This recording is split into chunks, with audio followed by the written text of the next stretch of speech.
English cricket is institutionally and structurally racist, classist and sexist, according to a much publicised report that was out yesterday. The Independent Commission for Equity in Cricket delivered its damning verdict on the game in this country after a 2-year investigation into the game. In a moment, we're going to speak to Isha Goer and to Dean Wilson. But first, our sports editor, Dan Rowan, is here. And it's nice to see you, Dan.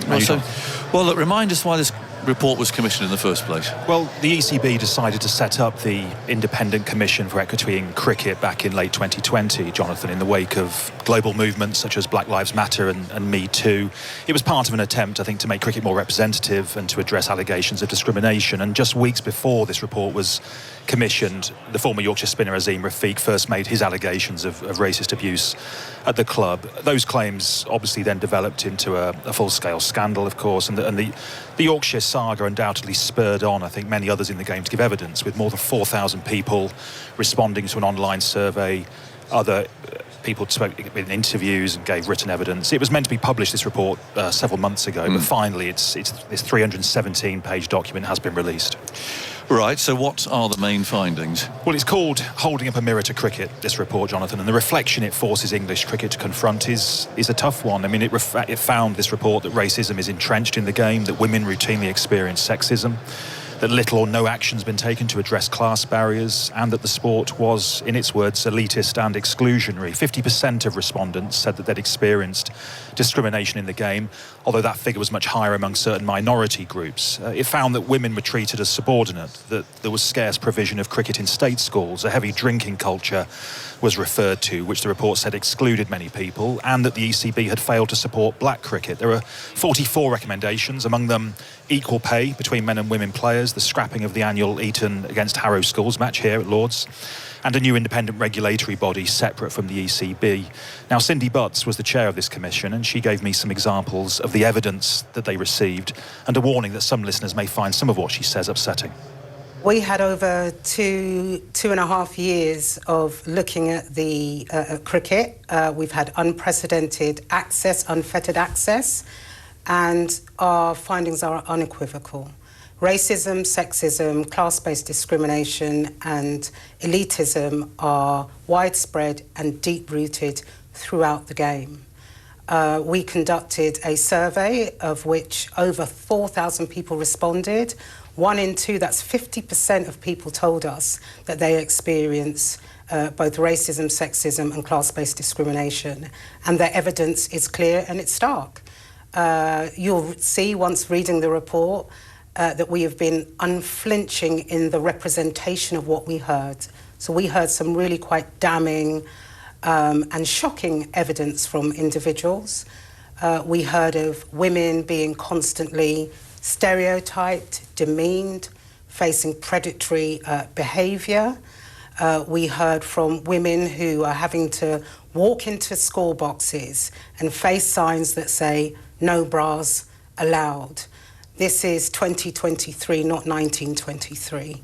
What we heard from Black and Asian respondents to our survey was also shocking.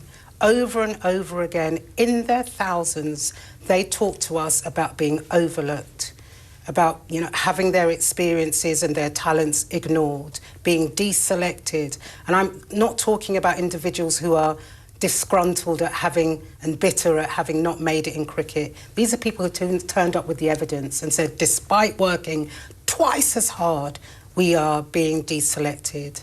Routine use of the P word. A young girl, only 13, on the talent pathway, being called the N word and being told to go back home by grown men. I mean, the incidents were absolutely awful.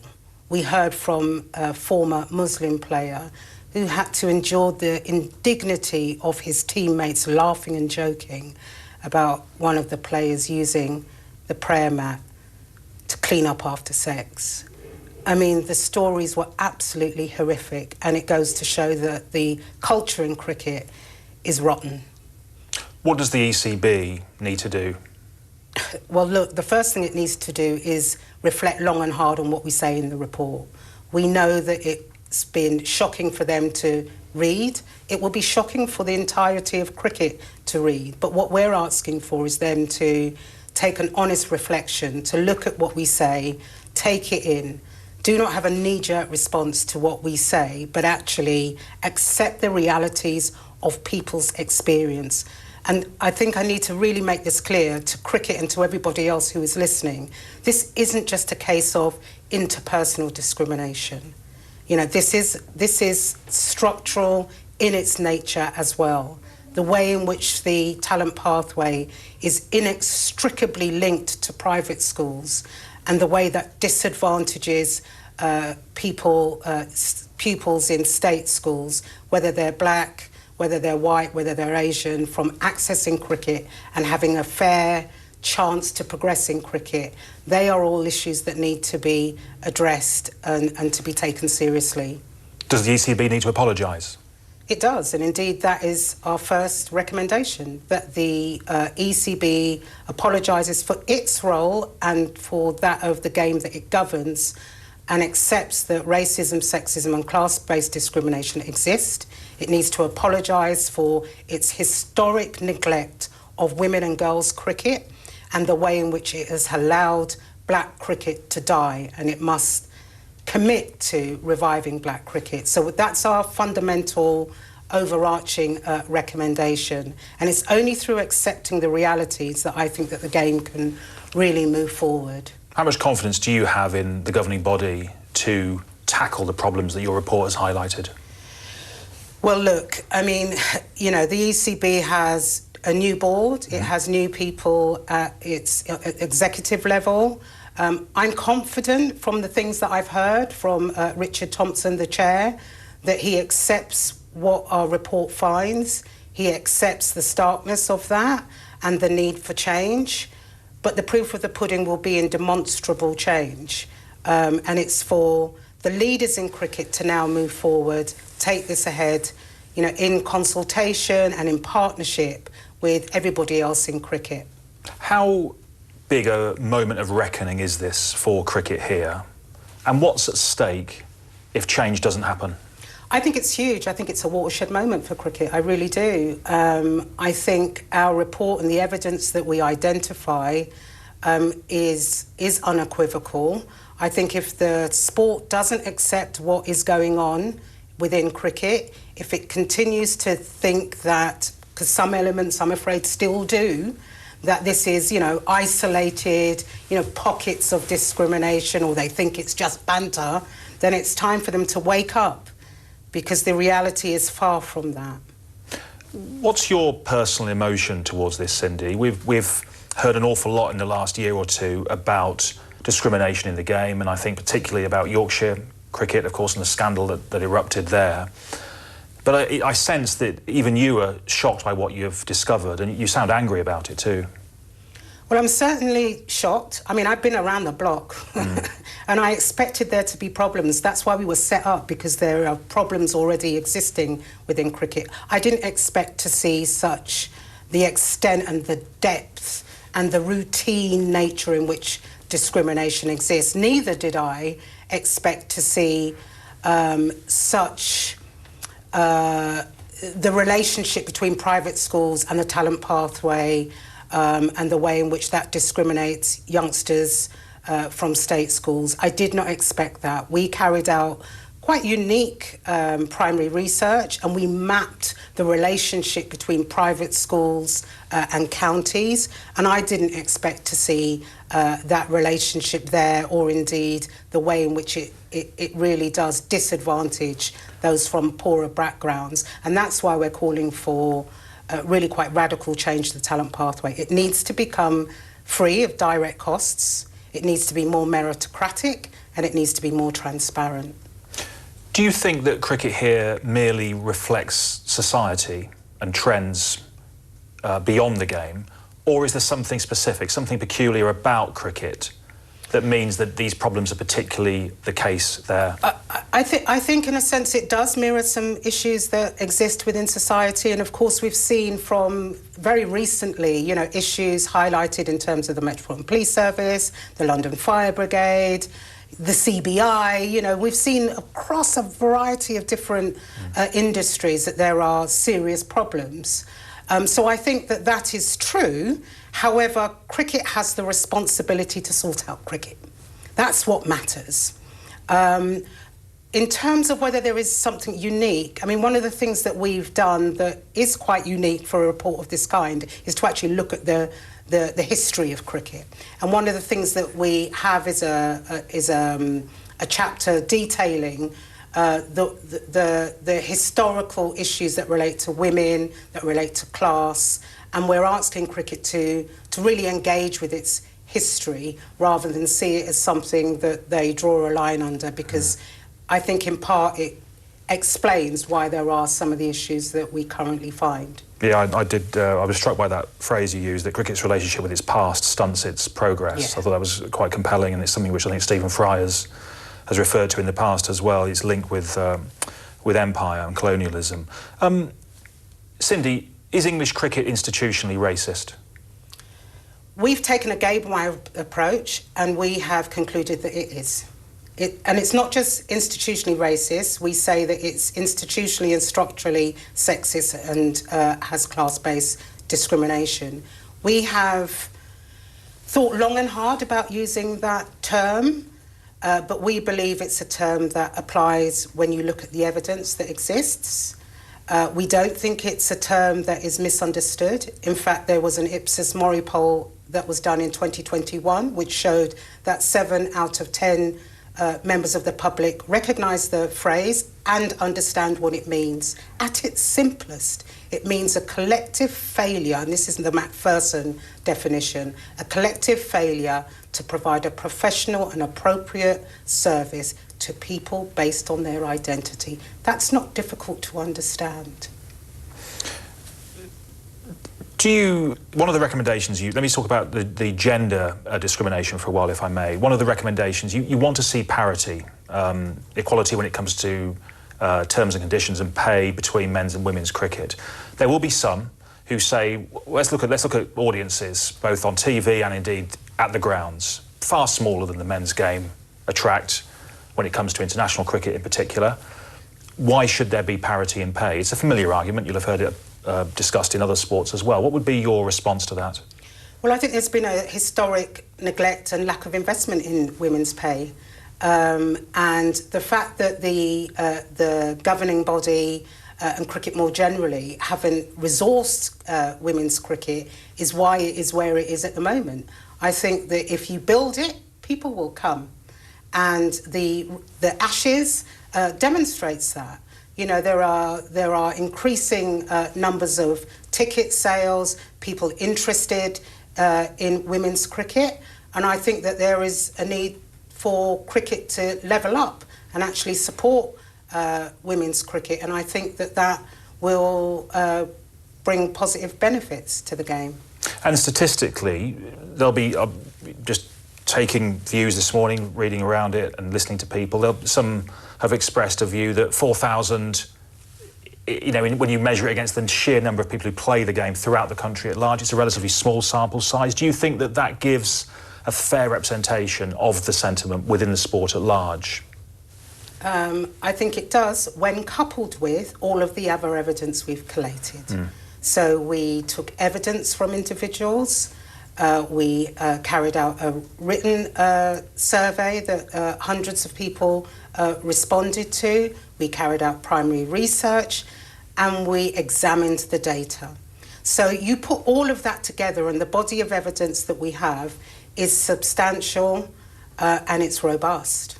And just finally, if we may just turn to a degree of positivity in terms of what the efforts that are being made. Do you, in your research, did you see areas where there are signs of the sport getting this problem, tackling it, and making the difference?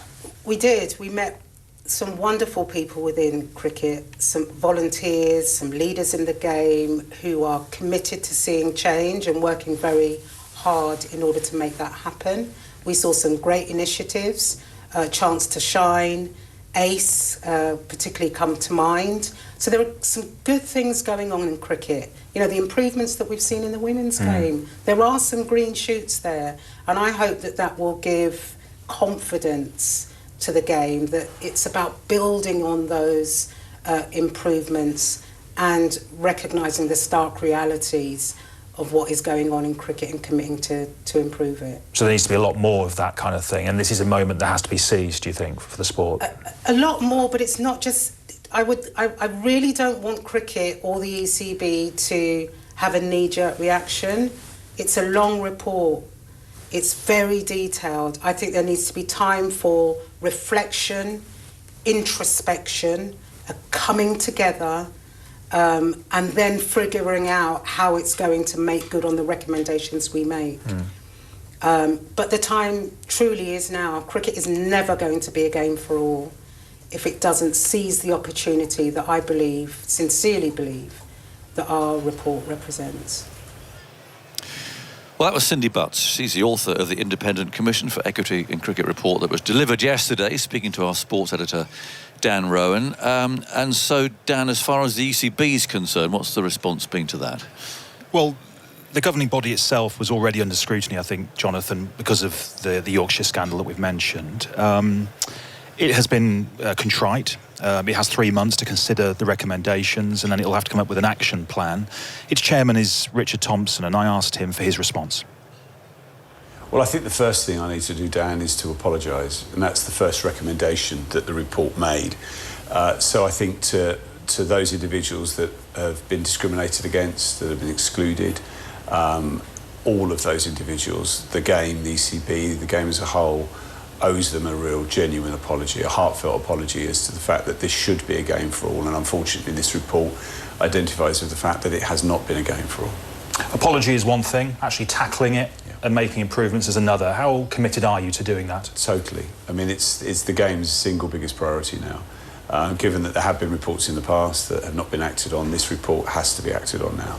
This is a seminal moment in the sense that the game had the leadership in place to implement this change 2.5 years ago when it put together the ICC report. So this was a report that the game itself commissioned, and probably few sports have ever commissioned a report that has generated this level of interest and also this number of recommendations, which we now need to look very hard at. The numbers are stark, Richard. 1 in 2 respondents saying that they experienced discrimination in the game. How could it have come to this? Well, it has come to it, and now we have to deal with it once and for all. There cannot be a repeat of this. When I became chair 10 months ago, I made a very clear ambition, and I set what I believe the bar to be reasonably high, that I felt cricket should be the country's most inclusive sport. I think this report will accelerate that process now. At the time, I said it will probably take us 5 years to achieve that. And I think now we've probably got a bigger hill to climb based on what we've read in this report in terms of achieving that level. But cricket does reach communities that no other sport does. We do reach areas of the country, and the power of cricket is so powerful. How one of our greatest strengths has now appeared to become one of our greatest weaknesses is a tragedy. Based on the findings of this report and your own experience, Richard, would you accept that English cricket is institutionally racist right now? I accept the findings of the report as they are what they are, and as challenging as they are the findings of this report. So how big a problem is racism then in the game right now? I think there are certain areas it's a problem. That's why we commissioned this report. We would not have commissioned this report if we didn't think it was a problem. So I think by doing that demonstrates that we thought there was a problem. Right, that was Richard Thompson, Chair of the ECB with Dan Rowan. Dan, thank you very much indeed for coming in today. Now, we're going to speak to Dean Easter in a second, but first, the England captain Ben Stokes made a statement before his press conference yesterday. To the people involved in the game who have been made to feel unwelcome or unaccepted in the past, I'm deeply sorry to hear of your experiences.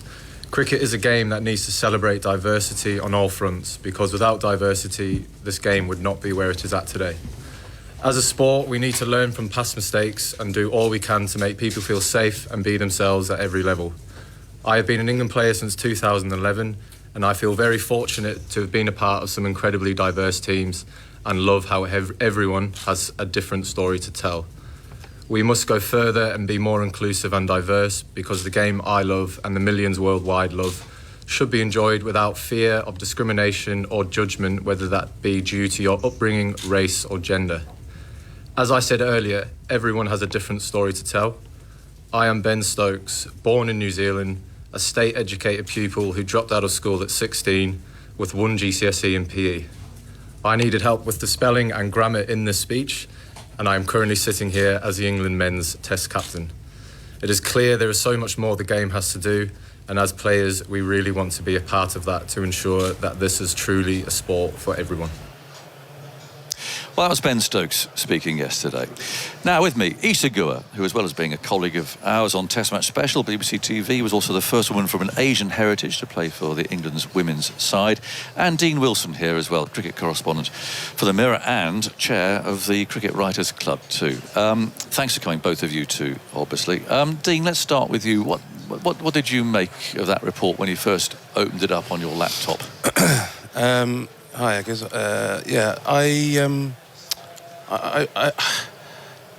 How do I put this? I wasn't surprised because I think a lot of the content that is in it are quite familiar to me and to lots of other people who are kind of affected by the stories. But I was at times overwhelmed by it, and you know, coming to Lord's this week, you know, for this game, which is I'm usually kind of looking forward to so much and just full of the sort of joys of summer and enthusiasm, and this report actually just drained that away from me totally. And why was that? Because I mean, you must have been expecting a lot of what was in it. Yeah, but it's still, you know, when you do read through, and look, I've read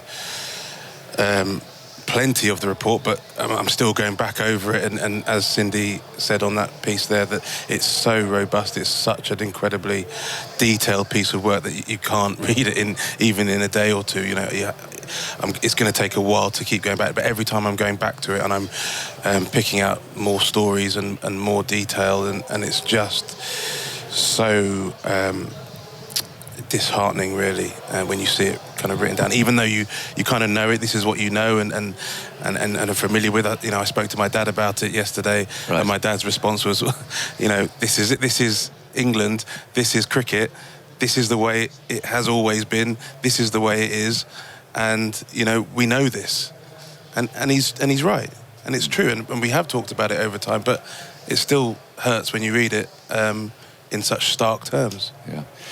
Isha, how did you feel when you first started reading that? Yeah, I think it's been a long time coming, and you know, we've had many different conversations over the last few years around the different experiences that people have faced, which has been quite damning. It's been hard to listen to, and for people that are in the sport, they want to see it thrive. I don't think anyone who loves the game of cricket wants to hear that people are having negative experiences, but sadly they are there, and we cannot look away from that. We cannot be in denial that this is not going on. We can't be surprised with the fact that this is all happening. We can't brush it under the carpet anymore. This is here, this is real, and that's why there was a necessity to have the report, so people could see it in the clear light of day, exactly what's going on under the surface, and now we can see it. We can't look away. We can't be in denial. We have to come together as people who love our sport and work together to find solutions going forwards. It has been a game for a particular type of person, and that was how it has been in the past. But for cricket to survive, we have to open the doors to other communities and make it completely inclusive and have a sense of belonging. And I think it's complex. There's a lot of complexities to what we're seeing and what we've heard. We all have individual experiences. You can't just put me in a box and say, South Asian girl, grew up in England, she had this type of experience. Because my experience is very different to another South Asian girl who grew up in a different part of the country. So we can't do that. But I do think we need to simplify things and say, can we just be respectful to each other? Can we just look at another human being and respect that they love cricket too, and we want to support them as best as we can to make sure they can play the game they love? I mean, there are so many strands to it, aren't there? I mean, racism, sexism, class, just everything, every aspect of everyday life has been put under the spotlight and has failed. Yeah, exactly, and it is life, actually. You know, cricket, we're talking about cricket here, but, you know, it's not just cricket. Of course it isn't. But cricket has an opportunity in its parish to make, or to, you know, set an example, actually, and to you know, face up to this challenge and lead in a way that shows how we can be a bit more tolerant and respectful. I mean, respect is the key word, as Isha says. That is the fundamental part of this, that we treat each other with respect. That's a great starting point, and from there everything else kind of flows. But yeah, it's across the board. I think that's the thing as well, that not just the depth but the breadth of it that kind of shines a light on, as you say, sexism, classism, racism, you know, any form of discrimination, really. I mean, even to the point where I look at the game and I think about, I've heard lots of stories around racism in professional dressing rooms, but it kind of goes beyond that sometimes. I heard a terrific story from Mark Elaine, actually, about his time at Gloucestershire, where it wasn't even so much discriminating against teammates based on their race. It was discrimination against any kind of characteristic. So it might have been someone with ginger hair, or it might have been someone with a big nose, or it might be, you know, all these things which you've been in a dressing room, sure. and that is sort of, you know, the B word that is always used about, you know, that's just how dressing rooms are. Banter, that's what you're saying. But they don't have to be that way. And actually, Mark, and this is going back, you know, it's several years now, and he said, actually, when we looked at it, we realised that we want to support our teammates, and actually the chap who's the butt of the jokes for his dancing or for, you know, whatever else, you're making him feel less than. And so it doesn't matter what issue you're kind of castigating your teammate about.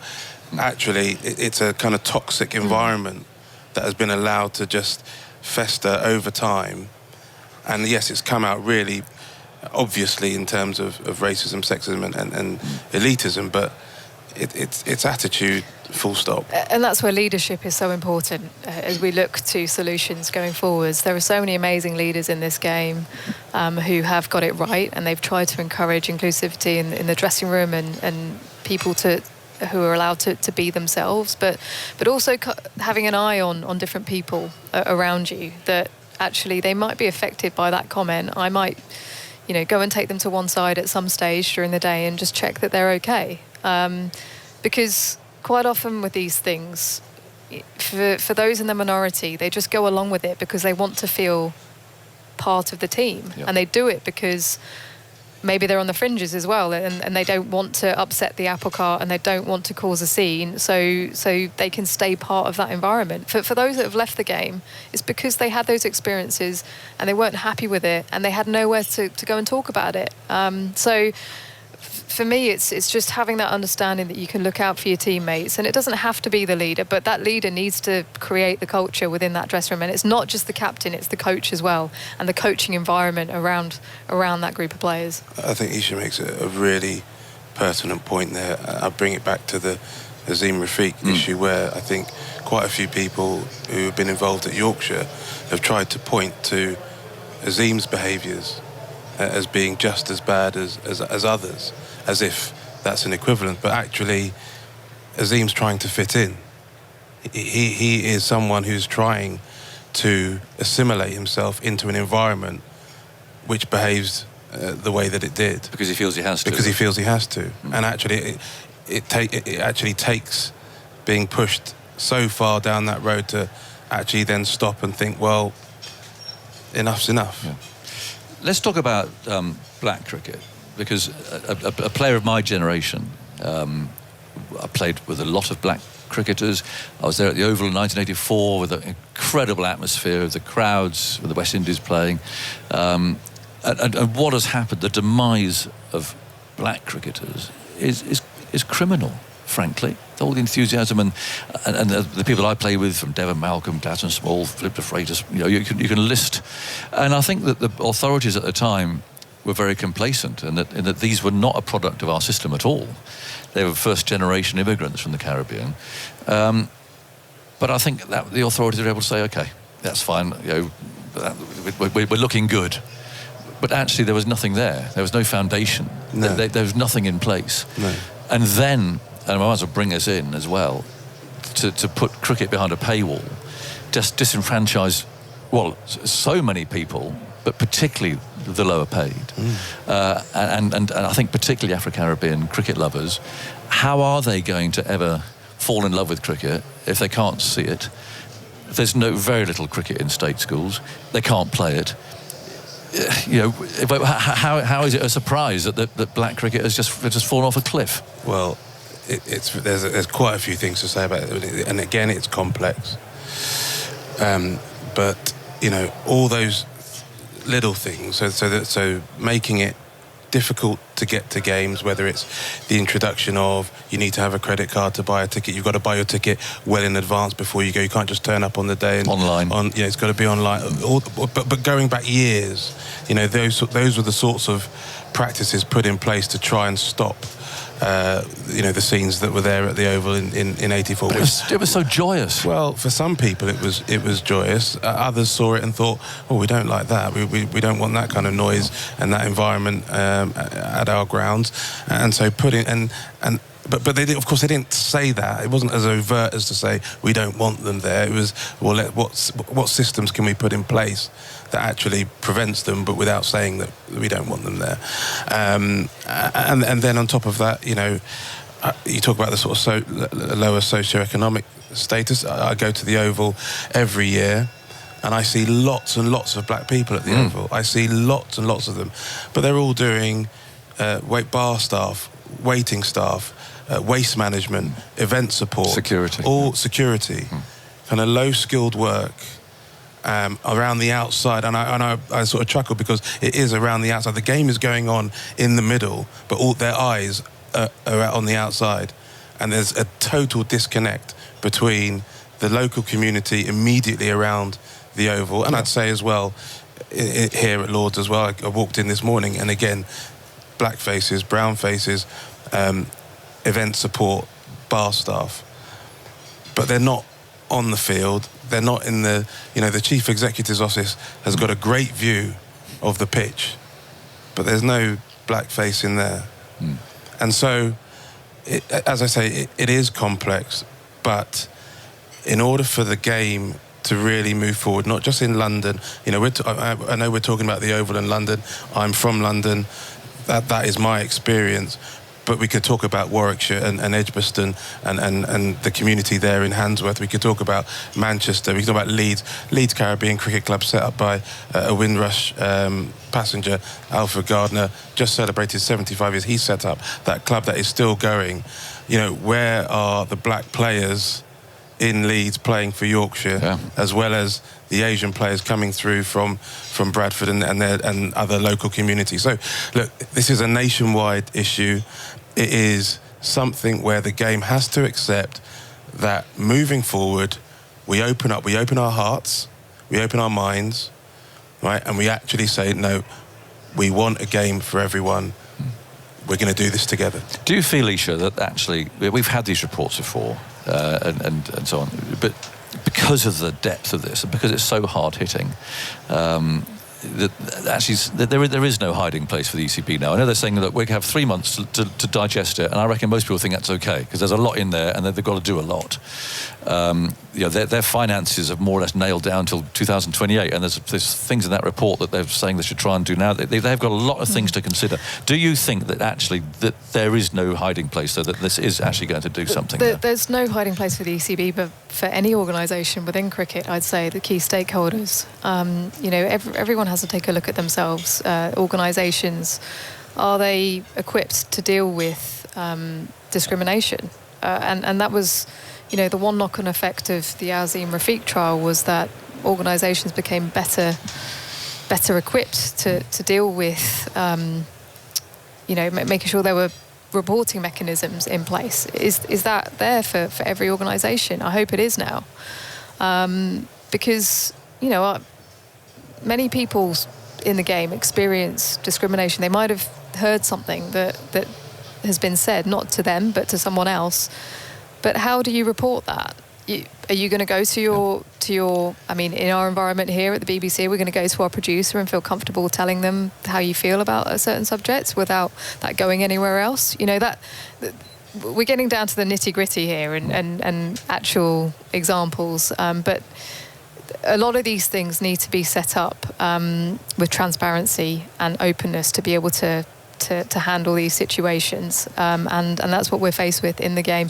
You look at clubs as well. If there are any clubs out there wanting to do something and want to improve their offering for other people around them, you just go to your club and you look and you see who isn't there, who is not there playing cricket, and then you go, okay, how do we try and attract more people to our sport? And look, this is not about pointing fingers actually anymore either. As Isha rightly said, it's about trying to move forward together. I'm in the media, and the reason I'm here talking about this now is because I'm the only black correspondent in the press box. And I was sat in the press conference yesterday, and I looked around the room, and there was one woman, there was one Asian face, there was one black person, and the rest were white men. Okay, and so that is in our house, that is in the press box, in the media, as much as anything else. So, you know, it is not a unique situation. We have to all try and do what we can to improve things. And I would say to any young person listening now who wants to get involved in cricket writing or cricket media, the Cricket Writers Club does have a mechanism to try and support and bring some different faces into the press box through our diversity fund. There is work being done by LV Insurance with their own diversity fund as well, that they've got students coming through. So if you're interested, I'm making an absolute plea here to say that we've got to do this together. We are open. Let's try and make this a game for all, absolutely, both on the pitch and off it. ECB, BBC, organisations, come on, we can do better.